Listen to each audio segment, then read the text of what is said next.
కర్మను బట్టే ఉంటుంది బుద్ధి. ఆ, కర్మను అనుసరించుకోని వచ్చేటువంటిది బుద్ధి. బుద్ధిని అనుసరించుకొని పోదు. కర్మను ఎప్పుడు అనుసరించిందో బుద్ధి, అది సపరేట్ అయిపోతుంది మళ్ళీ. ఆ, దానికి స్వతంత్రం వచ్చేస్తుంది. అప్పుడు బుద్ధిని బట్టి అని చెప్పొచ్చు, కానీ మూలం మాత్రం కర్మను బట్టే వచ్చేటువంటిది. ఉమ్, వాళ్ళ కర్మను బట్టే వస్తుంది బుద్ధి. ఉమ్, వచ్చినప్పుడు ఏమవుతుంది, కర్మను వదిలేస్తాం. ఇప్పుడు ర్యాకెట్ పైన వెళుతూ ఉంటుంది, మాతృ ర్యాకెట్ కి కింద తట్టు కొన్ని ఉంటాయి, అవన్నీ వదిలేసుకోవాలి పోతాయి, ఆ, దాంతో పోవు. అవును. ఇప్పుడు తాటి చెట్టు ఎక్కేవాడికి చెయ్యి ఉండేవరకు ఎక్కిస్తాం.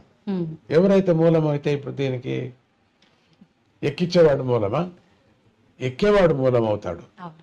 కానీ ఎక్కేవాడికి ఎంతవరకు ఈడు మూలం ఉంటేనే ఎక్కేది, ఉమ్, లేకపోతే ఎక్కలేం. ఎక్కలేరు.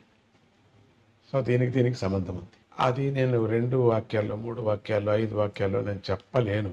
ఉమ్, అంత చాలా పెద్ద మహత్తరమైన విచారం. అందరూ చదవలసినటువంటి పుస్తకం అది. ఉమ్, అందరూ చదవాలి అది.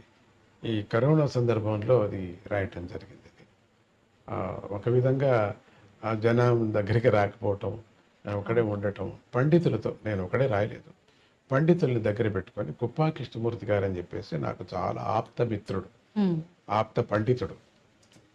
ఆయనతో చర్చించుకొని ఆయనతో చేయటం చాలా పెద్ద కార్యక్రమం.